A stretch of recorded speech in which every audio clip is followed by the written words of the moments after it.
Welcome in episode. I don't even know what episode this is, but it's a Source to Say podcast, your go-to Kentucky basketball and recruiting podcast on the growing chaos. It's like 354 or something, but we'll call it 354 of the Source to Say podcast, your go-to Kentucky basketball and recruiting podcast on the growing KSR podcast network, presented by Club Blue. Club Blue is the official collective partner of the University of Kentucky. I am your host, Jack Pilgrim of Kentucky Sports Radio. Sean Smith will be joining us very, very shortly, but folks, it is basketball season, and to just describe my excitement, being there just on Monday at historic Memorial Coliseum for Pro Day, followed by Media Day today. We got to sit down with Mark Pope. We got to talk to the players. We just, you get to feel basketball season in the air, and there is just absolutely nothing like it.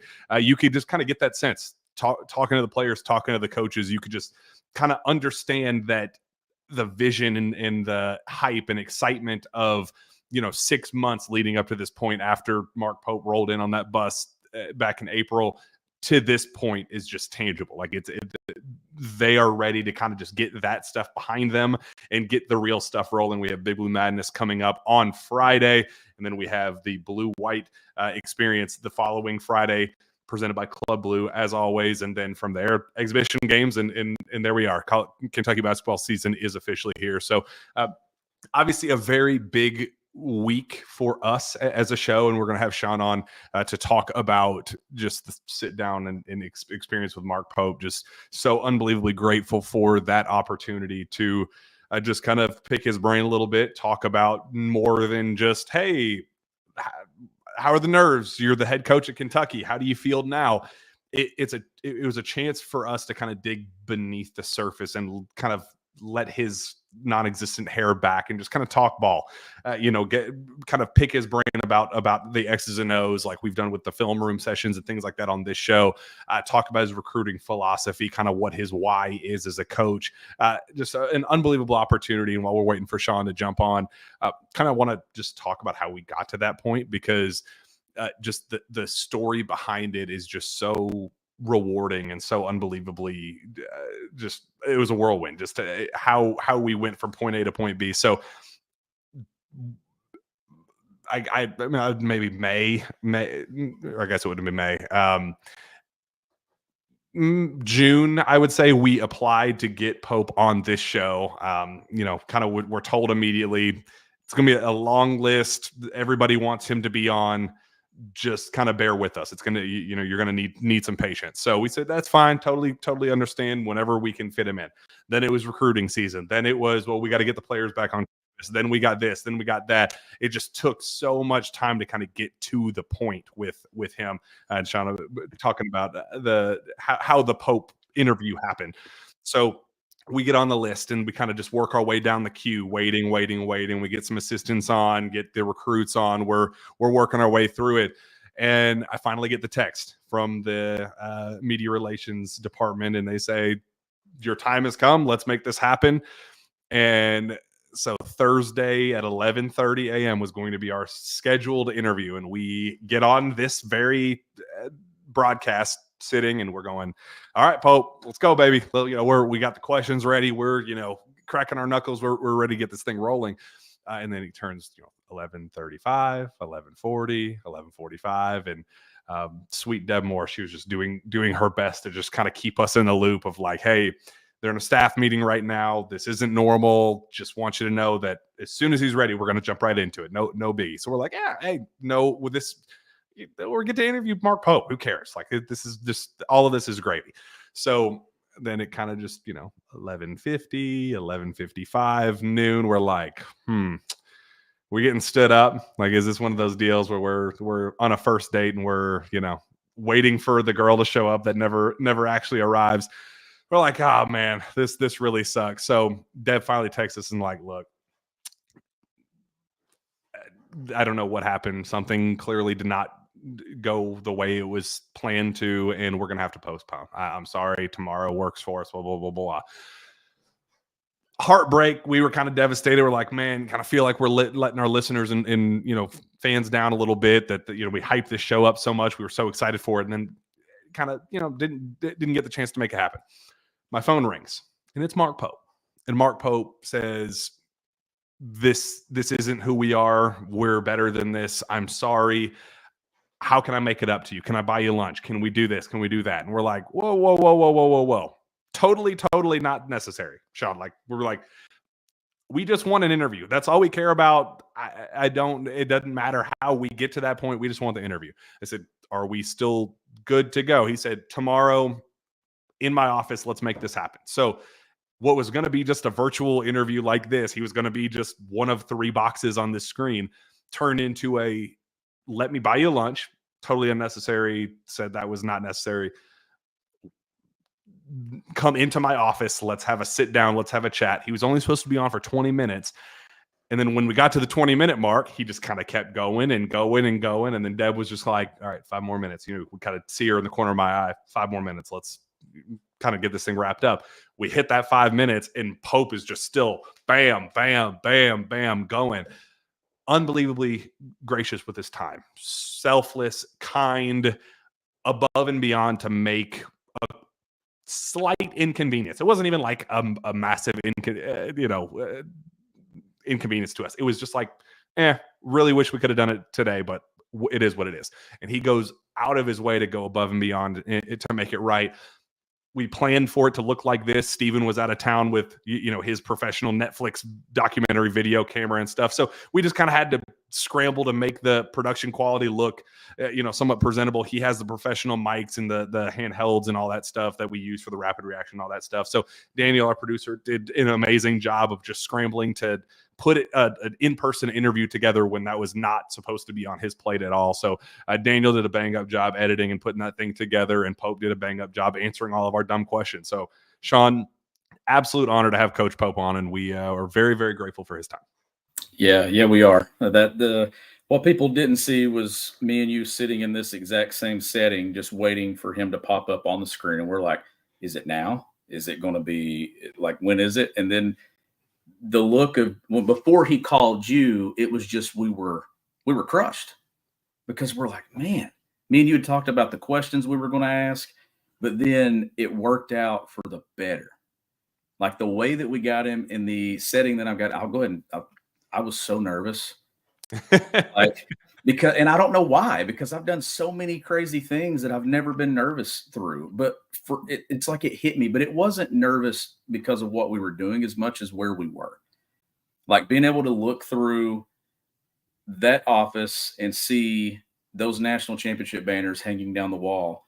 And then you look around, you're like, man, this is one of the most sought after people in college basketball now when it comes to popularity and interviews. And we're literally sitting here about to interview him in his office about what his vision of what this program is going to be for this next chapter. And it's like to continue hanging those banners that we're looking at right now. And it's like it never really hit me how cool it is what we get to do until that exact moment. It's weird. It's like it really hit me to the point where I was stoned for a second. And you talked about it when we were done. You're like, I made eye contact with you, and you're like, I've never seen you like this before. Like, what in the world? And then got the hang of things a little bit. But it was one of those things where you don't really truly know how you feel and how special something is until you're sitting in the present. And that was one of those moments that caught me in life where I'm like, man, this is a really cool thing that we get to do, but what a tremendous interview and what a tremendous person and human being. Like, I don't know if you could have, like, I know when all of it went down, we kind of had our 24 hours where we're like, what in the world? Thought it was Scott Drew, thought it was Dan Hurley. Not sure you could have picked a better person for the job. Yeah, absolutely. Just double, triple, quadruple down on our belief in Pope and just the future and what that looks like. And it wasn't because he was kind. It was just because the answers that he gave were exactly what you were looking for. And he continued that into Pro Day, which opens our show today and just kind of the start of Kentucky basketball season officially. I was there in person for Pro Day at historic Memorial Coliseum, which, to that place's credit, man, an absolutely beautiful facility. They did such a bang up job of turning, not overlooking the history behind Memorial Coliseum and what that building means, and to kind of, embrace the history behind it. Don't just put a new building out there and say, here's where the women's team is going to play, here's where volleyball is going to play, all that. They wanted to embrace the history and the culture and the tradition while also making it livable in the year 2024. We got air conditioning. Well, the easy like layup things that you should have expected in that building for a long time, instead of just massive big ass fans up above. They actually did something with the modernizing it while also embracing their tradition. So unbelievable product itself in terms of looks. Walking into the building, one of my go-to scouts, I happened to park at the same time, NBA scouts that I've become good buddies with, just kind of picked his brain. So what are you thinking? This is not a John Calipari team roster. What is on your notebook coming into an event like this? Like, what is the, who do you have on the list? How do you evaluate respectfully not top 10 lottery draft picks? Like, that's not what this team is. How do you navigate a pro day like that? And he said, look, I like a lot of these guys. They may not be as high on my radar as some of the lottery selections that we've seen under John Calipari, but it's a good team. There's a lot of talent here that I'm really excited to see. The 4 names that they singled out, I think it ended up being 5. Jackson Robinson, obviously the layup. The second name was actually Kobe Brea. That was one that kind of was like, I know he tested the draft waters, but we know who he is as a shooter, but not typically thrown around as a clear and top draft selection. Next name, Colin Chandler, which I think we can all agree why that is, because there's so many clear raw tools that that kid possesses that we're excited to see kind of turn that potential into production at some point in time. We'll see how soon that's going to be. Talked about Brandon Garrison. Love Brandon Garrison. Said I liked him a lot at Oklahoma State. A lot of just kind of similar things to Colin Chandler. You see the vision with him, but can he put it all together to become this as a consistent product? We'll have to see. And actually Trent Noah was the other name that he brought up that I was like, Trent Noah, like Harlan County's Trent Noah? Love Trent, but for an NBA scout to one of the first names brought up being Trent Noah, I was like, hey, my guy Trent's getting some NBA love. So just so much to love about that night. And then we got to see the product. We got to see this team with our own 2 eyes for the first time. So Sean, your thoughts after your first viewing of Pro Day and seeing this, everything that we've talked about up to this point kind of come to fruition in the form of a little bit of scrimmage action. Yeah, I think that's the biggest takeaway for me is all those things that we talked about leading up to last night about the offense, the way that they played through the Trail 5.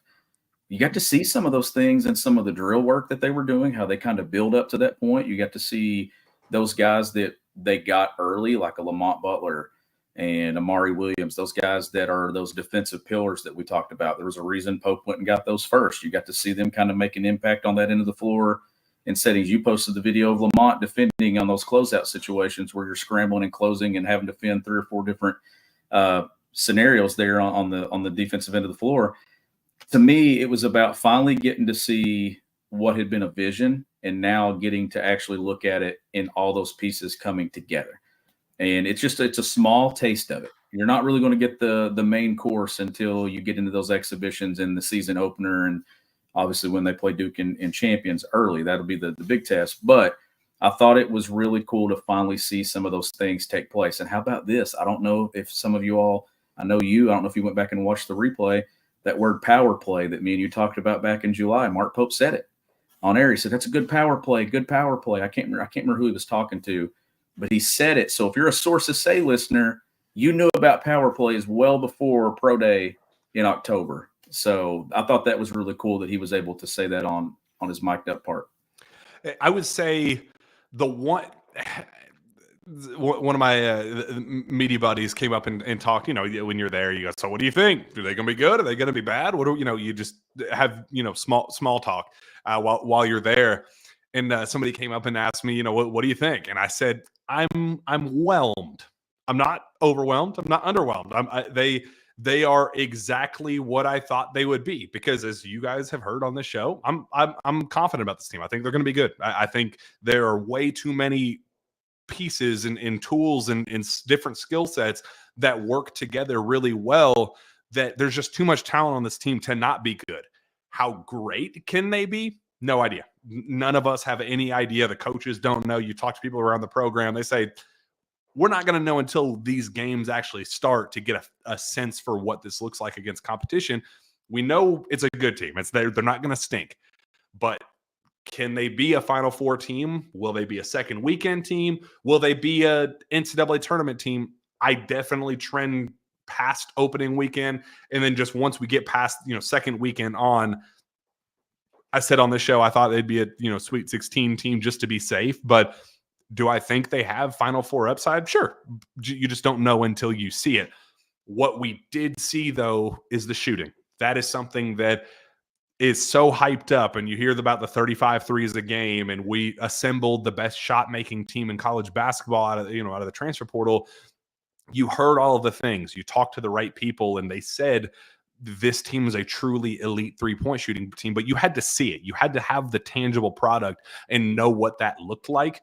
And the guys that I expect to have open shots throughout the season as a product of the system all made open shots. And it was kind of like everything I needed to see out of that, that was what I wanted to see. Travis Perry make open threes. I wanted to see Jackson Robinson make open threes. I wanted to see the guys that I know will be put in those spots. All of the film breakdowns that we talked about up to this point about the open shots and the created shots. I wanted to see those guys who will be in those spots making the shots, and they all did. And there wasn't just one guy that you leaned on to say, there's, Jackson Robinson is going to be the straw that stirs the drink. For my money, he was probably one of the most underwhelming players on the floor. I know what he's going to be. I have 0.0 concern about him whatsoever. It just wasn't his night, but I know how good he can be. It was Kerr Kriisa, just so mechanically sound as a shooter and confidence. If I had a hair of confidence that he does, the sky would be the limit for me. Kerr Kriisa, Travis Perry, Andrew Carr. I sat there and watched Andrew Carr and Travis Perry trade off threes back and forth for literally 5 minutes straight. It was like,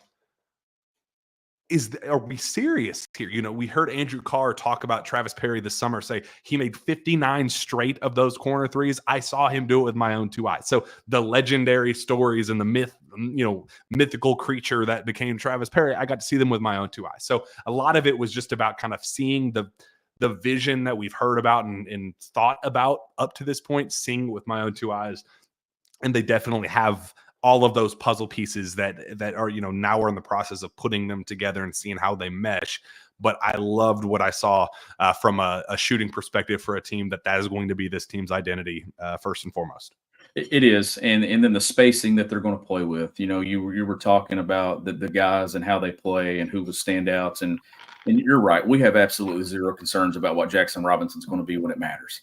Like, you wanted to see something from some other guys, but to me, I thought everybody was able to do something well. Andrew Carr made a move that was a turnaround jumper that he got to roll. Yep. And that's something you want to see out of that guy that's going to be playing in that 5 spot in the middle third of the floor. Is can you put it on the floor and make some moves and make some shots for yourself and create for others?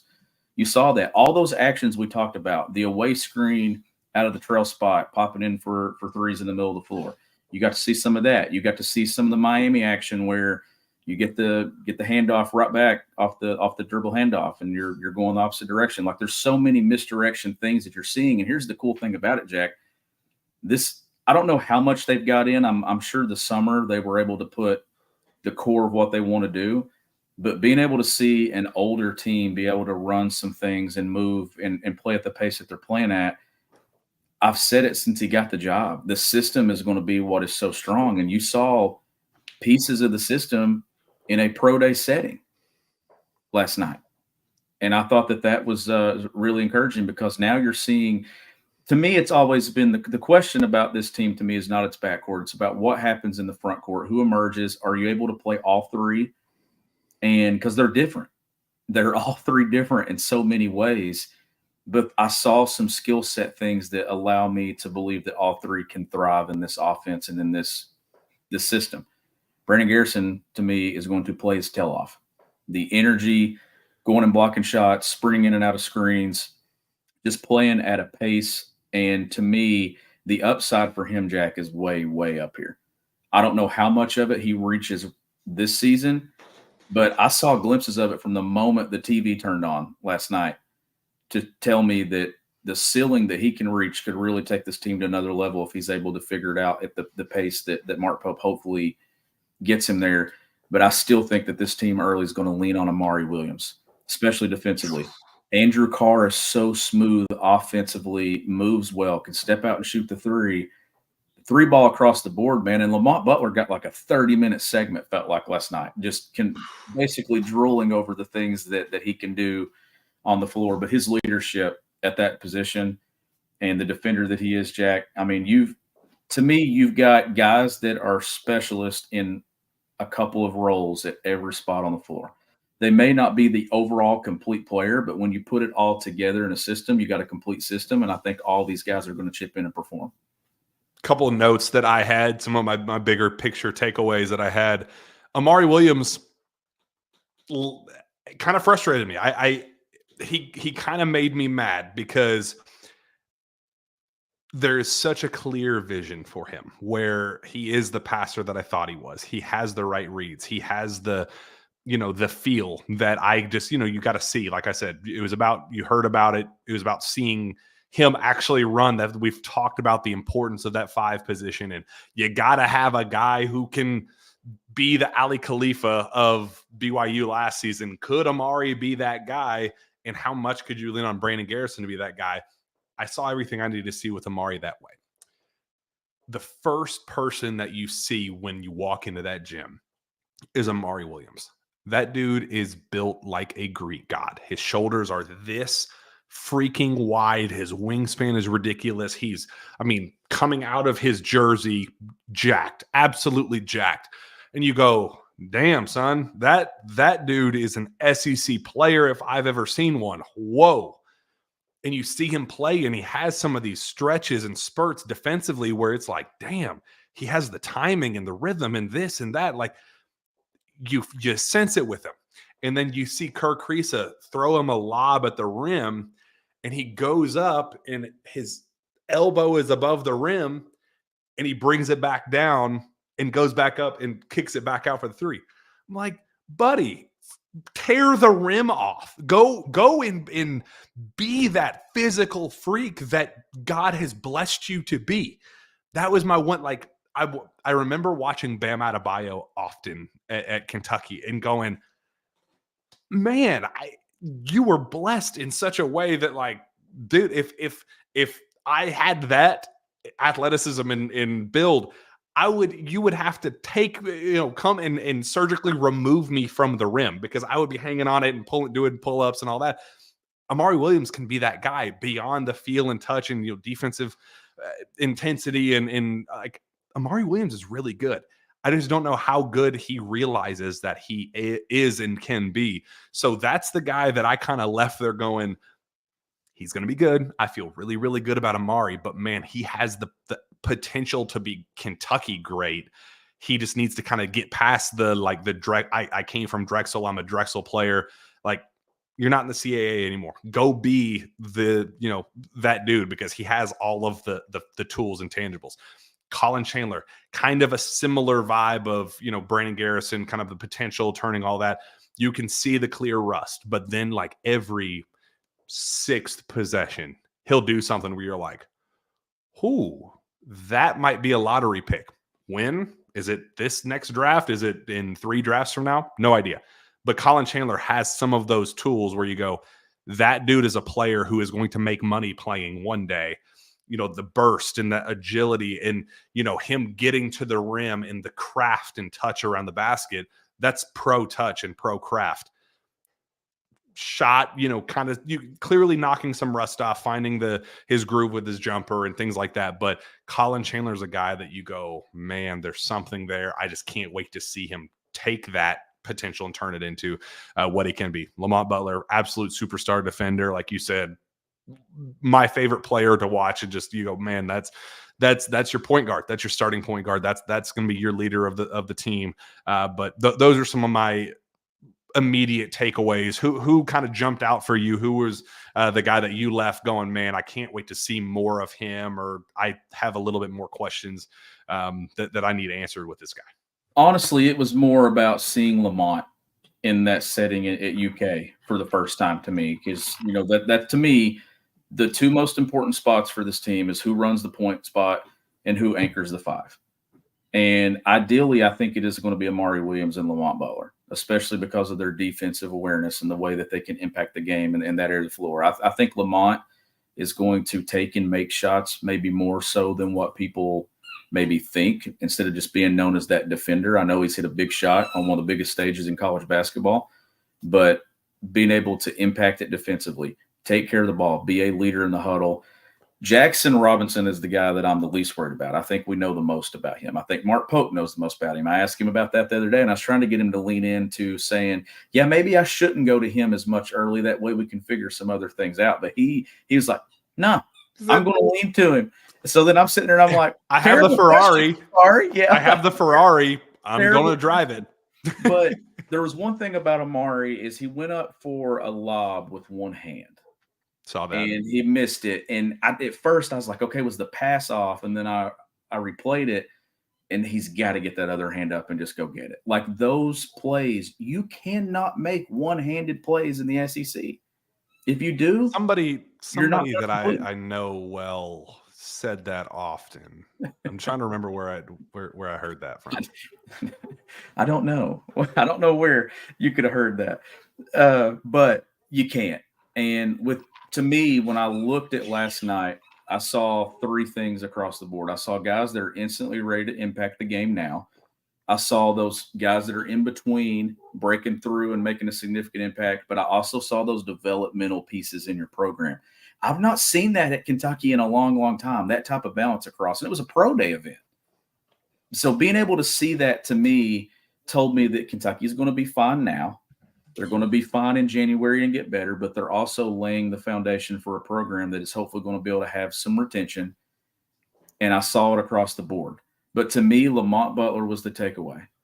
Seeing him defend, looking at him and just hearing him speak and talk and how he's going to lead, I thought it was nice to see guys being vocal in huddles when they would separate and split off. Whether that was Jackson, it was Andrew Carr, it was Lamont Butler, it didn't matter.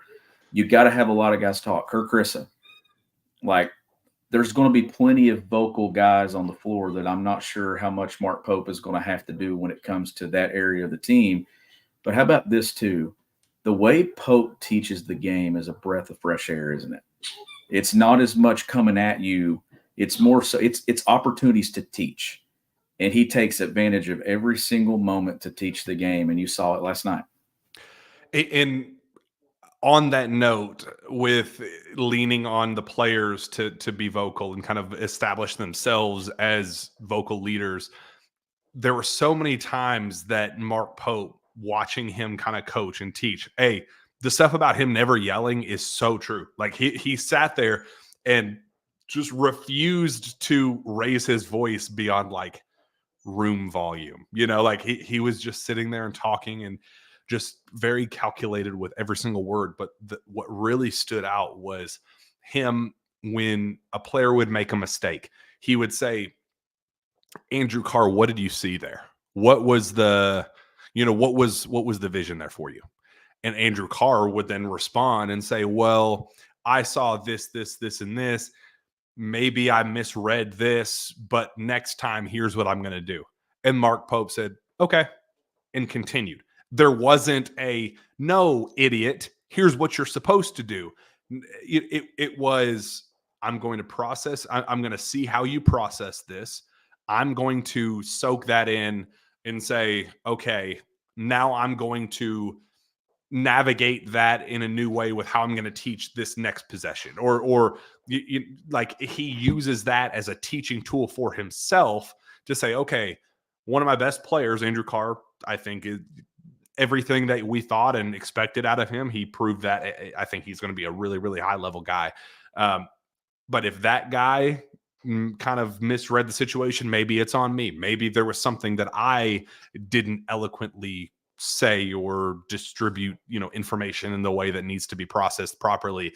I'm going to take that and use it as something else down the road. There was just a lot of that you could tell that his ability to teach is so advanced and so he has just an understanding and processing of the game, and we heard him talk about that on this very show last week. That the coaching is real. He really has this unbelievable desire to be a teacher, and I loved how in depth he got. Talking about Rick Pitino and just kind of the influence that he had and those teams that we saw in the 90s with Kentucky and Pitino leading the charge, and how he's kind of picked and chosen some of the specifics that he loved from Rick Pitino, things that didn't work for him in terms of messaging and how to get through to players, and has taken that and kind of redistributed that information to this team. You could see a lot of those vibes and that energy in the gym at Historic Memorial Coliseum on Monday. Yeah, I just think it's such an important thing that to be able to stay poised as a coach, to where you can be upset, you can be demanding, but also you don't get so emotional that you let it lead to one or two decisions that you make out of emotion. And, I went to see Purdue practice just a week ago, and Matt Painter had this exact conversation with me as a head coach, because I asked him, I said, why do you use the dry erase board? Why does your director of player development, your offensive coordinator? And he said he walked into a huddle and there were a lot of voices going a lot of different ways one year. And he was like, I'm so confused right now as the head coach. And he's like, that's so overwhelming to know that I was confused, to that I know these guys are confused. So he told me that he decided to establish roles, because he said, I'll get on the official. He said, but the next 2 or 3 trips, I'm still getting on this official. There's 2 or 3 big plays that's happening in a game, and I can't be emotional making those decisions. So being able to have a guy that's standing up over there, Jack, that can be in an official or maybe get on his guys, but do it in a demeanor that is not getting you out of character. And whatever you see in practice is going to be, I think, what you see on the sidelines for Mark Pope too, is just that presence that he carries himself with. And, I know there are some coaches in college basketball that they get animated. I'm willing to bet they get animated in practice, and that's who they are. The problem is if you're doing one thing in practice and then being something else in a game, there's where you have some issues. But I like his demeanor. I like his presence. I like that he leans on his assistant coaches to kind of do their roles too. You got to see Cody Figure and all these other guys coaching guys up last night as well. So being able to do that, be within yourself, I think it's a huge thing. I'm not sure how much yelling, because, Jack, the number of how old this team is when it comes to games played in college, minutes played, number of starts. I didn't think a long time ago when we had the Cal era and we were talking about what it would look like when it's done, it would be this process of you're probably going to take a lot of freshmen. Well, then the transfer portal happened, and you went from being one of the youngest teams in the game to the oldest team in UK basketball history. That's an advantage in year one. I didn't get to ask Pope that the other day because he would carry over on some questions, so we had to cut some out. But I was going to ask him what the advantage is to being significantly old in year one. I think you're already seeing it. I think guys that know who they are, they're able to kind of you're able to throw more at these guys than you could a bunch of freshmen. And they're starting to grasp it. You can see it. And I think the foundation is being laid for them to have a good year, a really hard schedule. But Jack, some of the things this team's going to do offensively, they're going to put up points and they're going to make shots. If you leave these guys open, they're going to kill you. They're just going to hit shots left and right. And I do think that if there is one big picture takeaway from Monday night is I knew that this was going to be a really good shooting team. I just didn't. There were some questions I had about what they could be defensively and who would be the guys to emerge. Could they be, I think the offense is going to be the elite of the elite, but could they be average as a team defensively to, not turn every single game, as we saw last season, into a 102-99 shootout where you just kind of play it into whoever has the ball last is going to win the game? That's a really dangerous territory to get in, as we saw, to a fault last season. Who could step up defensively? And there were so many different options there that Lamont Butler is so polished and so mature as a defender that, I have zero doubt about his abilities. I think he's going to win Kentucky games as a defender. In crunch time, he's going to be. I remember like Ashton Hagans would come up with a crunch time steal and win you the game. Kind of has that like when push comes to shove, he's going to get the stop. I believe in him in that realm. Otega Owe, so physical and strong and just kind of knows his body really, really well, that I think that's going to carry over in I think he's going to be a really, really high level defender. I really enjoyed seeing that in person. We'll see about some of the other guys. Kirk Reese. Mark Pope joked on this show that he jumped out and said, "I'm going to be the SEC Defensive Player of the Year." No, he's not. But can you counter some of the guys who were projected to be bad defenders? And how are you going to mix that in with the Lamonts and the Otegas and things like that? Amari Williams, like I said, I think he has it as a defender. I think he's going to be a really, really successful shot blocker. I think he's going to impact the game tremendously down low. I saw more than enough defensively to make me feel confident that the elite offense that I know Kentucky is going to have is going to be able to do its job and not feel like, like you're running the air raid offense where you're like, damn, man, we got to score again. Let's figure ourselves out because we know the defense isn't going to step up when push comes to shove. So I saw enough defensively to make me think that this team could be on the upper end of, once they get to the second week and how far can they go. I think there are the tools there to kind of think a little bit bigger, if you ask me. And the amount of shooting that they have too, that's an area that you expect to kind of travel more often than it doesn't, right? Because like you've got so many guys that can take and make shots, but you mentioned all those names defensively. And I think the two most important areas on the floor that you need to be good defensively is on the ball. You've got that guy that can pressure opposing guards in the SEC, pick up the entire length of the floor, and then on the interior. And I think they've got a mixture of what they can do on the interior. You've got Amari, a guy that is a big body that is not going to get pushed around by anyone in the SEC. You're not going to have to worry about Amari Williams being bullied in the post or anywhere on the floor. When you look at that guy, he's going to hold his own. He's going to stand his ground. He's probably going to be at the top of scouting reports when it comes to physicality. Brandon Garrison is able to go and get some shots that maybe other guys can't get. And get some of those at the rim. I know he blocked a high number as a freshman at Oklahoma State. Minutes will determine how high that number gets this year, but that's an instant impact getting on the floor. But to me, Jack, it's when you got those two spots anchored defensively, your team defense becomes even more solidified and better at those other three spots. And I think that the advantage to being older is you've played a lot of college basketball. Here's the other thing too. I didn't get to ask Pope this. The actions that they run offensively, the triples, the stacks, the twirls, the zooms, all this stuff that they have to defend every single day in practice, those are the offenses in college basketball that are giving people fits. You're getting to line up every single day in practice and defend that same exact thing. You got to be at least ready and prepared to see it in scouting reports in games. This game is all about advantages. It's all about, to me, the football concept has completely taken over the game of basketball. You see a lot of misdirection stuff. You get eyes in the backfield, then what happens? Somebody over the top. You get play action. To me, what Kentucky does offensively a lot, you can compare it to play action in football. You think we're going here, the next thing you know, we got a back cut or we're twirling somebody off some zoom. But the defensive end of the floor, I think, is going to be what determines what this team becomes.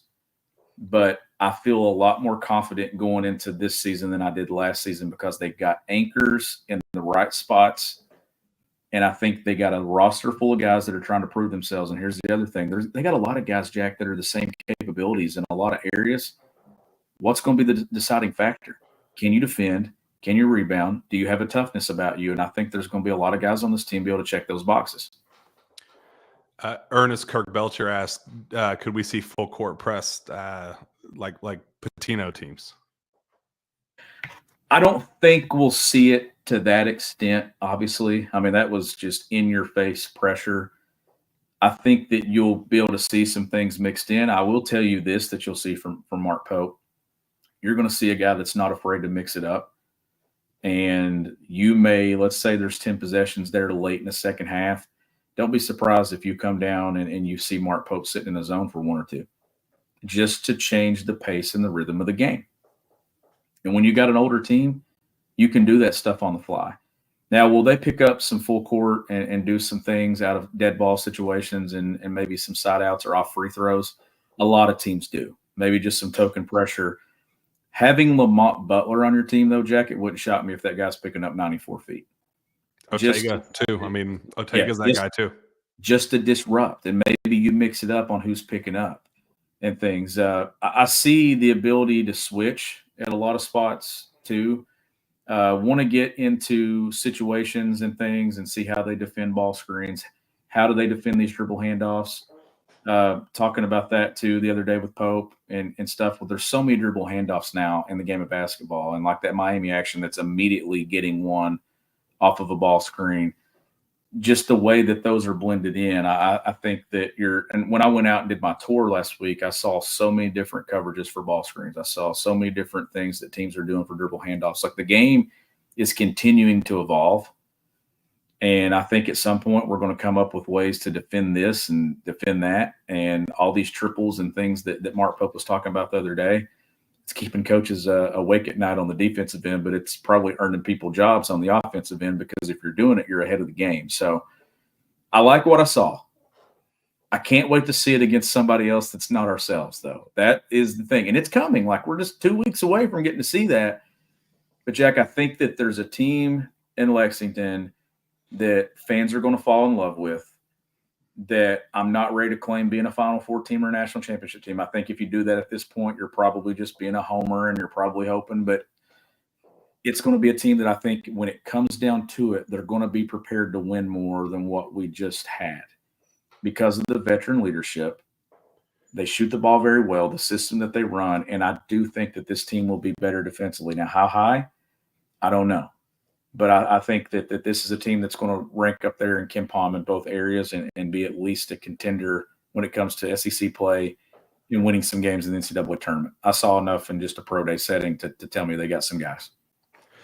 We got much more to talk about. We have Media Day today, and then we have Big Blue Madness on Friday. We will preview, talk about some of the things that we heard today at Media Day, and then preview Big Blue Madness. But first, Club Blue is the official collective partner of the University of Kentucky. Club Blue was founded by UK fans strictly to support the NIL efforts at the University of Kentucky. Unlike most collectives, 100% of subscriber money and 100% of donor money goes directly to NIL. Club Blue charges no fees. Club Blue subscribers receive some amazing benefits like invitations to special events, meet and greets with UK athletes, signed merchandise, monthly giveaways, ticket giveaways, Club Blue merch, and more. Subscribe today at www.clubbluenil.com. You get to pick which sport you want to support. When you sign up, choose your sport and support with Club Blue.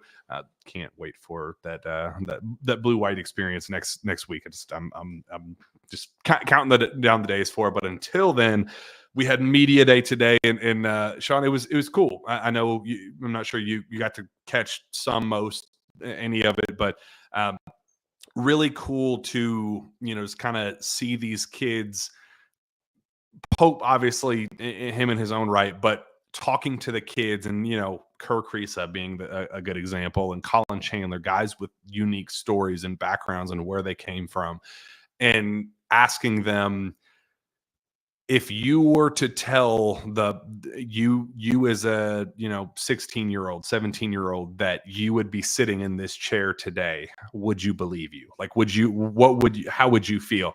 And I asked Kerr Kriisa that. I said, from Estonia, you go to Arizona, go to West Virginia, end up, you're wrapping up your career at Kentucky.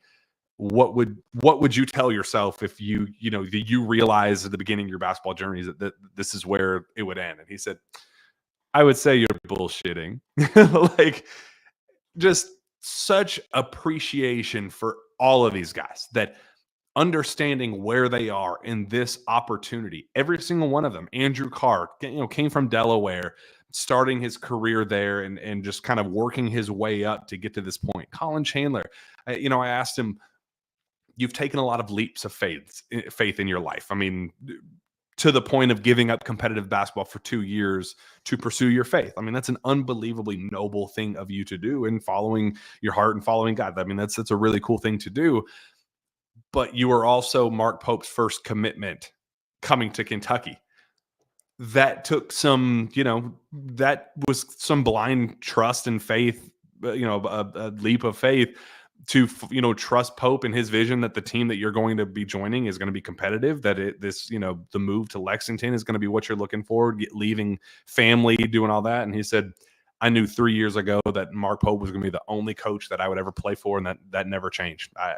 He picked up the phone and said, hey, we're relocating to Lexington. I said, I'm packing my bags. Let's go. It's just there's appreciation and understanding that unbelievable faith in Mark Pope as a coach and trusting his vision and, a lot of confidence. We didn't get to talk about this in Pro Day, but the non-shooters of the team, Otega Owe, Lamont Butler, to a lesser extent, the bigs, Amari Williams, Brandon Garrison, the confidence in which they shoot, you would have no idea that they were non-shooters. Their percentages are going to be slightly lower, but they shoot in rhythm and in stride and mechanically sound to the extent of, I believe that this shot that I'm taking is going to go in. That is a product of Mark Pope bleeding and just pushing that unbelievable confidence and optimism in you and saying, I believe that the shot that you take right now is going to fall. Whether you believe it or not is I'm going to try to change that for you, but I believe that you're going to make that shot. And you could see it, that if Lamont Butler comes in as a 30% 3-point shooter over the course of his career, if in his mind every shot that he takes is, I'm making this thing, does that make him become a 34% shooter, that he doesn't have that second thought of, oh shoot, I got to take this? I think there's a lot of that. You talk to Kobe Bryant. I said, Mark Pope, the first thing he ever said about you is that you're the greatest shooter to come through college basketball in a decade. What's the next step for a guy like that? He said, I don't know, but every time Mark Pope talks to me, I believe him. So whatever his vision is for me, I'm gonna become that player. The belief is there with these guys, and I think it's mutual. I think Mark Pope, said a lot of that at the podium. What does that do as a coach in your perspective? What does that do to a player, and how much confidence does that give you that some of these guys that you might have had questions with coming in could provide answers that they didn't even know they could provide coming in? I think it's a big thing, and to me, listen to you talk about everything that happened at Media Day and talking to these guys. And when we first started talking about this, Jack, we were always saying, the language is different from coach to coach, from program to program. The language is different. Like the stuff on the floor stays the same. You call it things that are different though. Mark Pope's language, I'm starting to hear his players speak it. Yeah. That's really cool. That is really cool. And maybe some people don't really get what I'm saying there, but I'm talking just the terminology, the way he talks, the positive approach to every single thing. Jack, every time these guys get interviewed or there's something, you're seeing it. And we didn't talk about the possession of ball movement that we got to see in the 7-minute clip from practice for Banner Camp a week ago. And the power plays, all this stuff that that make it your culture. Everybody's basketball culture is similar, but the thing that makes it culture is it's different. It is what it is within your walls. And I think Kentucky has a strong culture now, but I think that's the biggest thing that's standing out to me from all this is, as a coach, Mark Pope has to love that what he said to his guys, it's been absorbed. And these guys are being sponges. And look, some of these guys are 22, 23 years old, Jack. They're older. It'd be easy to come in and say, you know what, I've done it my way for a long time, and this is my last ride in college basketball, and think that maybe you're blending so many different guys from so many different places. But I think Mark Pope just has a personality and an approach to him that you want to be around him.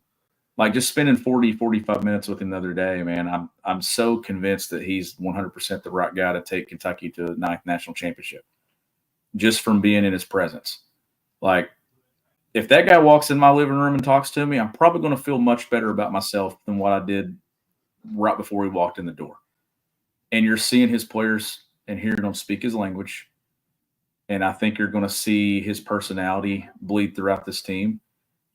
It's a pretty cool thing, man. He's a likable dude, and I think that it's going to do very well, because I think if you have guys that like you, they're willing to go the extra mile for you. And I think that this is a roster full of guys that are going to love Mark Pope.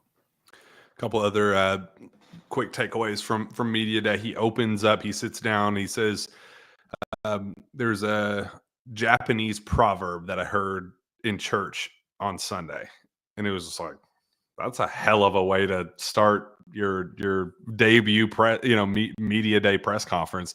But he stressed being still and understanding the value in taking a step back and soaking in the atmosphere and the environment and the situation that you're living in currently, and not looking ahead, looking behind, distracted by social media, this, that, and just kind of appreciating the now and the today, and just being still in that peace. And he said that that's been a message that he's kind of relayed in the last 48 hours since church on Sunday. And that's going to be kind of a theme for the team to kind of get the season rolling. And you kind of got that sense talking to the players at media day, like I said, about understanding where they are and how far they've come and being in this position. I also liked Jackson Robinson kind of talking about that, saying, hey, you got your start, Arkansas, Texas A&M, knowing the SEC. You were kind of a nobody in the SEC before. You're coming back with a chip on your shoulder as, Big 12 6-man of the year.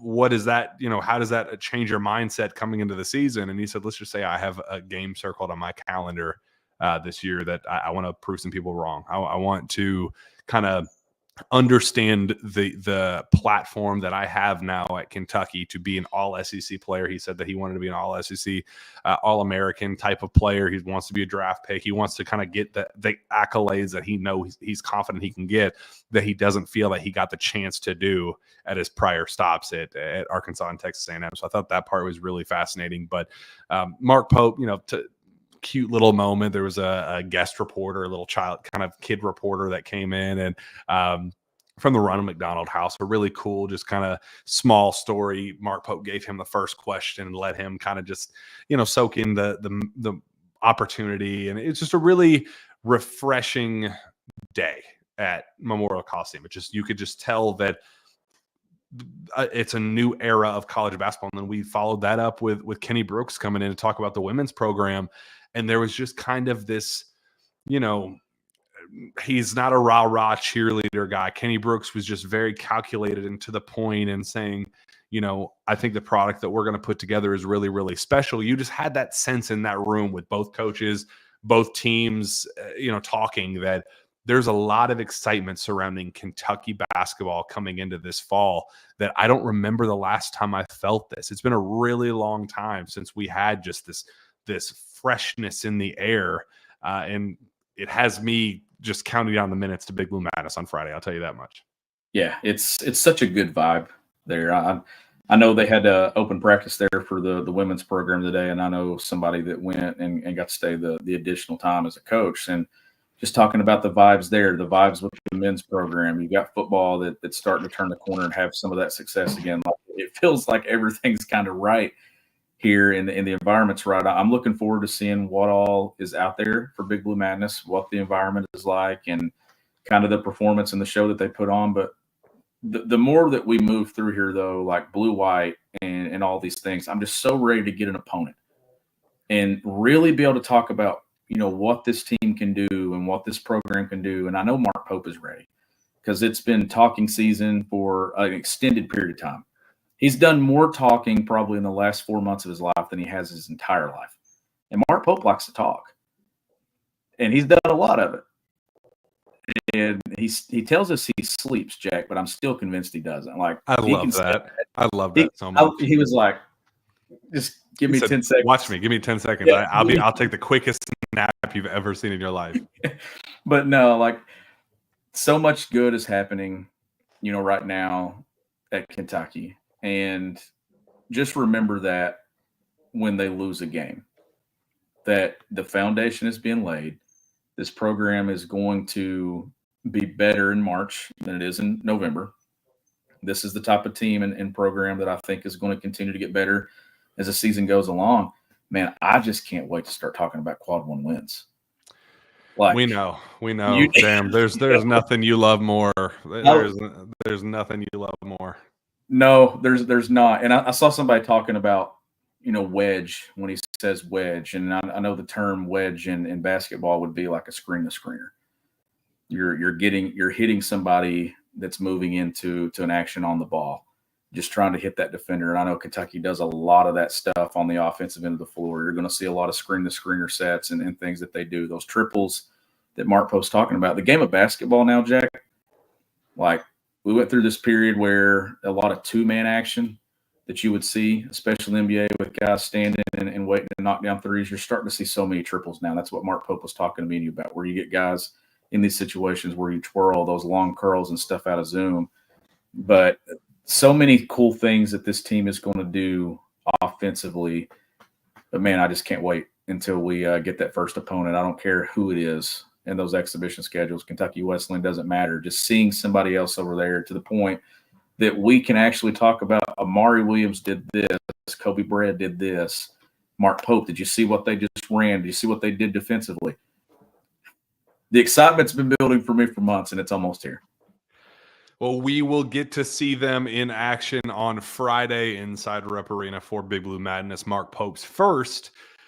What are your expectations? We know that the one-of-a-kind glass floor is going to be installed, that they're doing a special first preview, if you will, in person for some media members tomorrow.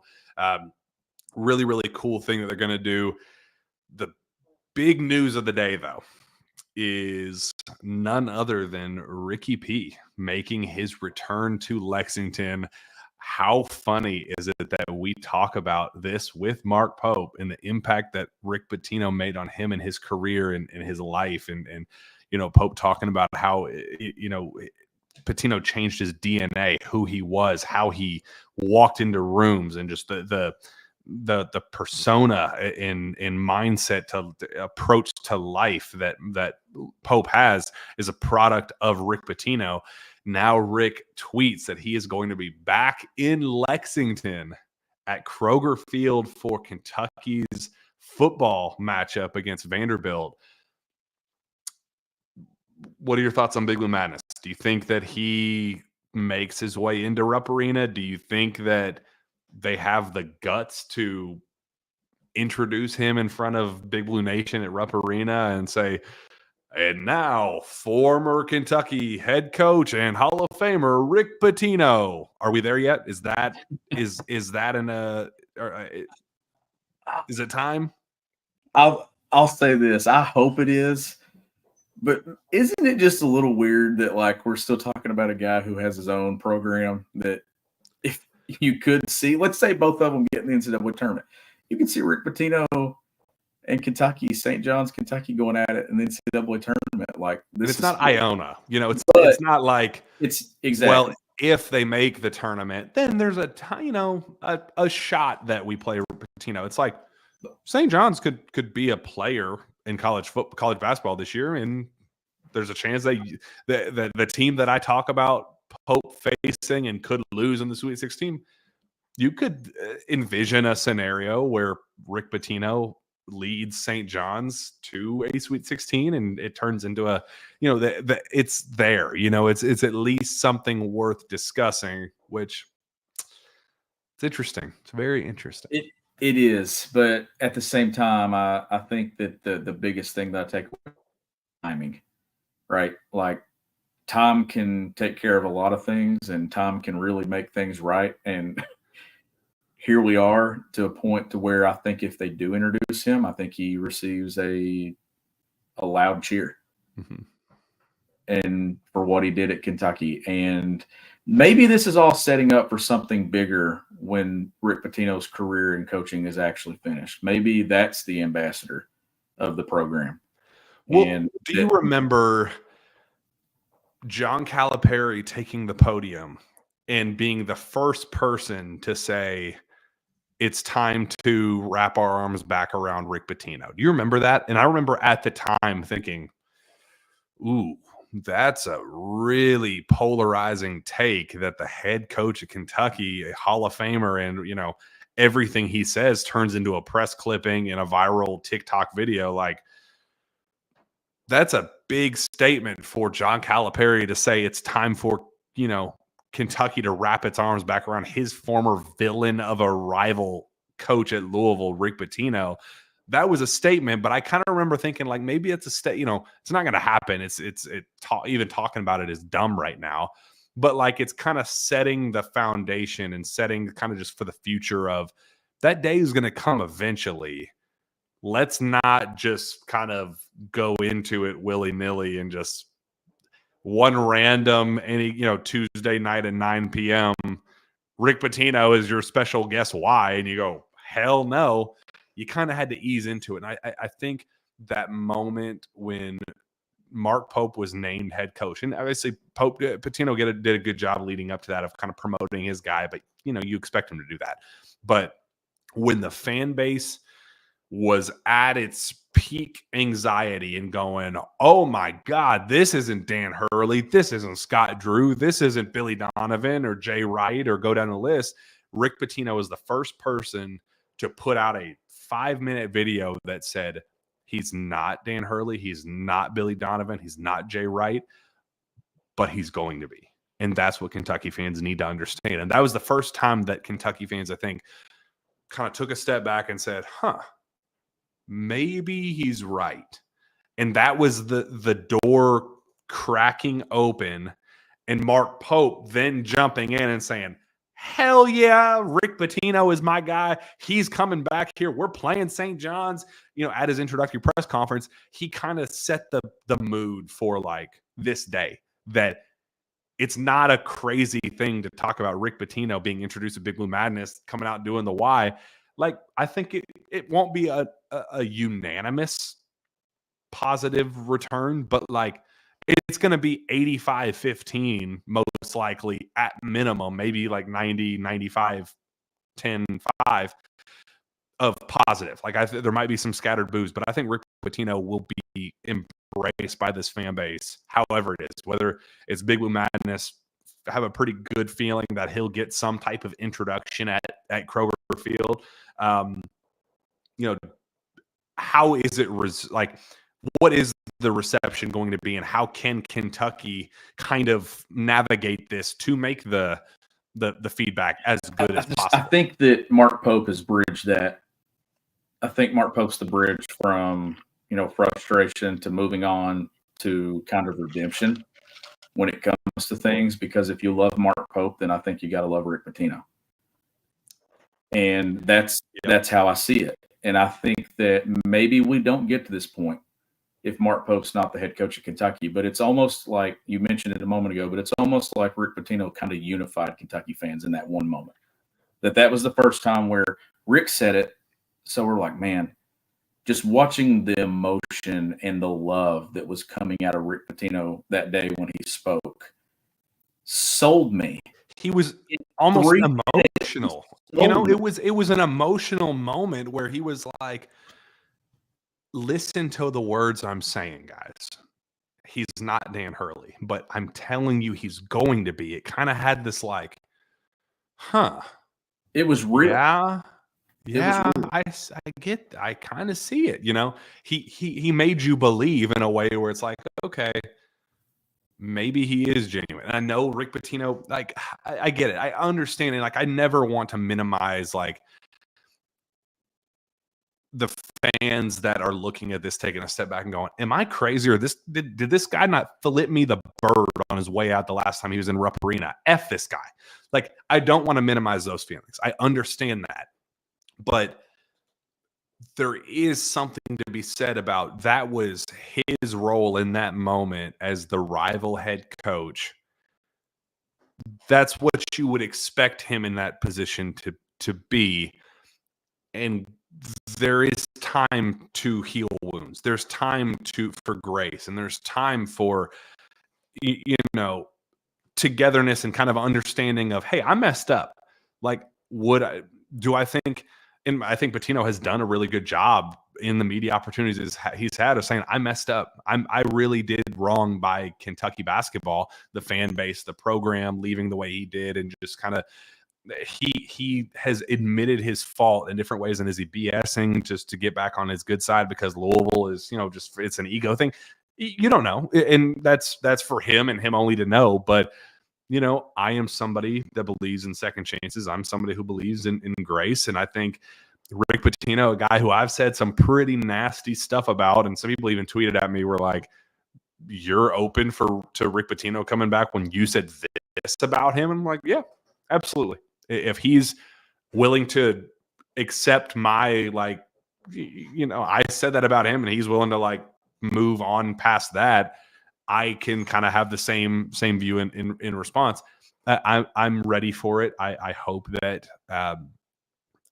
they bring him out for Big Blue Madness. I hope that it turns into a Rick Pitino's return to Kentucky basketball moment where it's like, man, you have one of the greatest coaches in the history of college basketball, all of basketball, back on your side with Kentucky basketball. I think that's important. I think it's a good thing. It's a taboo topic. It's a little polarizing, but it's going to happen at some point. Might as well cut the cord now. Might as well rip the Band-Aid off and say, let's make this happen. We'll see. I'm excited to see him in Lexington this weekend. That's all I'll say. Yeah, his name's hanging in Rupp Arena for a reason. He'll be loved on, and at some point, John Calipari's name will be hanging from those same rafters, and hopefully, Mark Pope. And that's kind of the vision. And Rick, the way that Rick spoke about Mark that day, you could tell that there was a love there.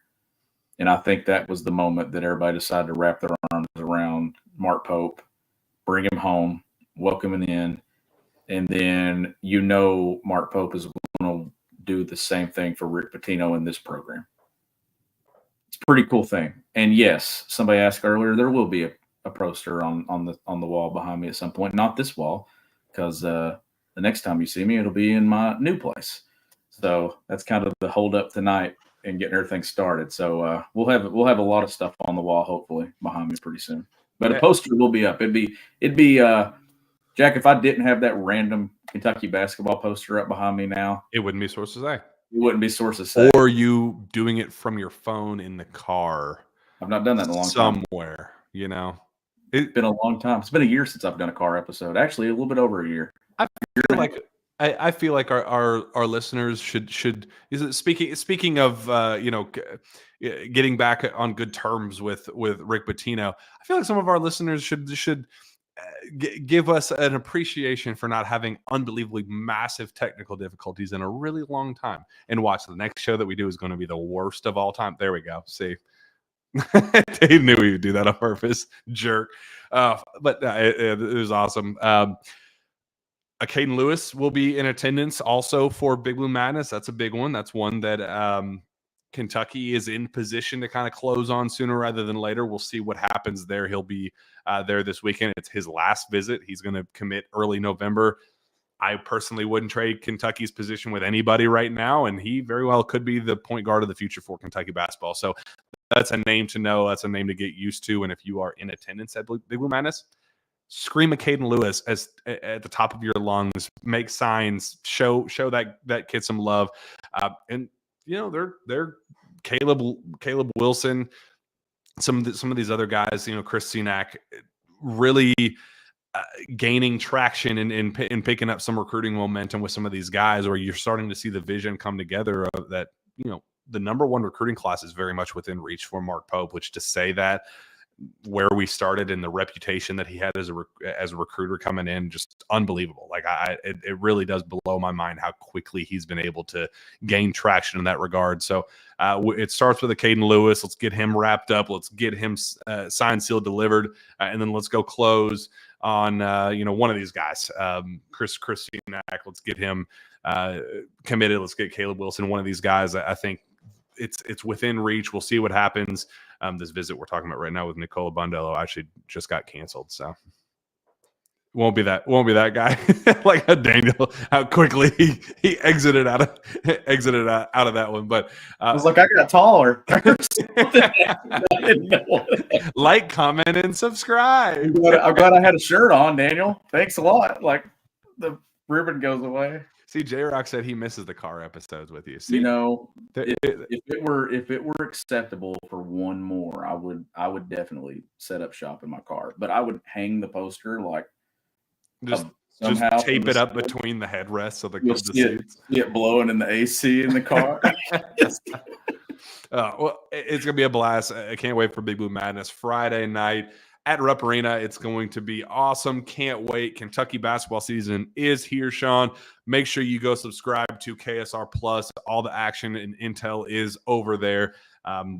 Community is growing, and you should be a part of it. Make sure you are subscribed to the KSR YouTube channel right here. That's where you get Mark Pope interviews and press conference stuff from today and media days, rapid reactions, all that fun stuff.